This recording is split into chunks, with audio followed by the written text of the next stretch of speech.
I think now we're gonna kick it over to Megan Meyer. She's gonna talk a little bit more about social media. I'm really interested in checking this out. Yeah, well, that was awesome. Thank you, Alex and George and Don, for everything so far. And so, Don, you mentioned being consistent with it. So that's what we're going to be talking about now: how to be consistent with your social media. And so one thing that I did actually when I was racing, so I don't have a podcast, but one thing that I did that actually got a lot of views and interactions was live video. So doing live videos is kind of similar to podcasts because you're just on camera and you're just talking. There's no editing because it is live, and Instagram and Facebook will automatically publish it to your profile if you want. I mean, you could delete it afterwards if you didn't want to keep it. But yeah, so I would say, hey, if maybe you don't want to start right away with a podcast, maybe try to do some live videos on your social media. So I did those like the day or 2 days after my race, and I would just sit down and talk for 5-10 minutes about what went on the weekend for a race. Were there any struggles we had to overcome? Did we have to do any tuning adjustments, anything like that? So I would say give that a try. But the best way to increase your brand value online is to show up consistently. So you always want to be consistent at the racetrack, and you want to do the same thing with your marketing efforts. So you do not have to post every single day. I do not post every single day. In fact, on Facebook, I only post 3 days a week now. And so when I say be consistent, I'm not saying you have to be on all the time. I'm saying you need to do what works best for you and your schedule. So, like Don was saying, he has a life, he's busy with other stuff going on. So does everybody else.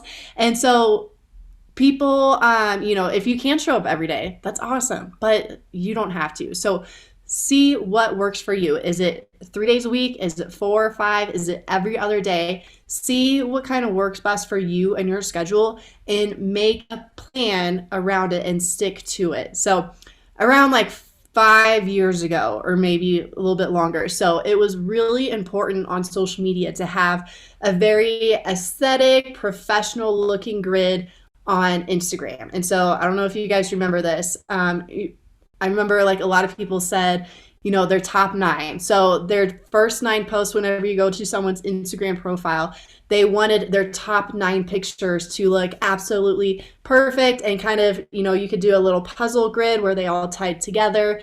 And, whenever someone came to your profile, you wanted it to look like a magazine. Well, not anymore. So I know that myself and so many people got burnt out on putting in so much time and effort trying to edit, trying to get the perfect images.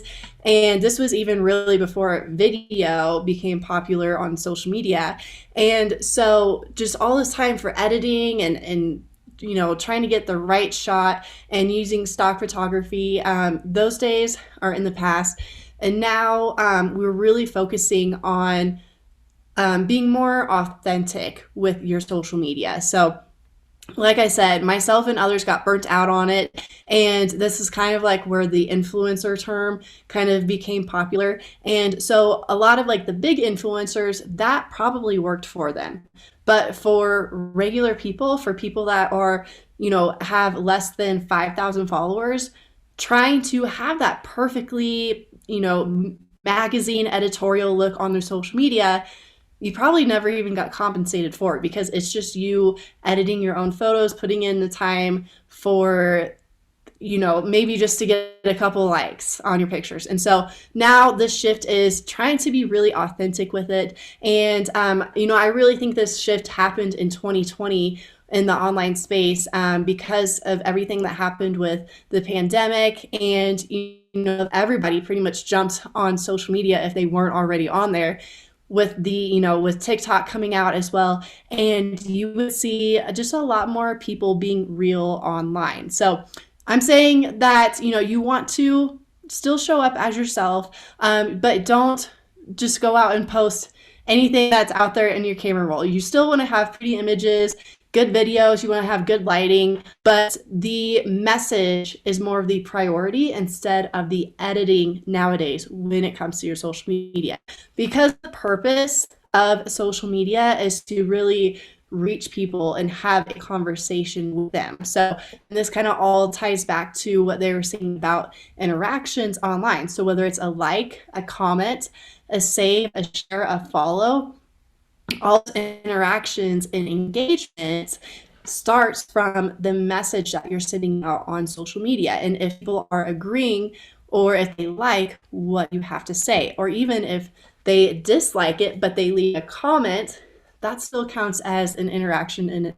And so I know. Try. You don't have to be out there to please everybody, but still, you want to focus on trying to elicit conversations with people when it comes to social media because it's social, right? You have the ability to talk to people online no matter where they are at in the world. So, with a focus nowadays on being honest and real, it's really good to not have to post every day. So don't stress yourself out about it when it comes to trying to post all the time. And so, like I said, try to do every other day or pick 3 to 4 days a week to post and, try something for about a month or two.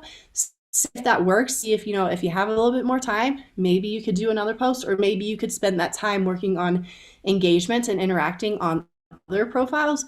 Or if you're like, hey, I'm doing 4 days a week and I don't even have time for this, then I would say after a month or two, cut it back and again, just try and see what works best for you and for your lifestyle because everybody's different and we're all real people. We all have full-time jobs. I have a full-time job and I'm also an entrepreneur and I'm also trying to race at the same time. So I totally get it, guys. And so, okay.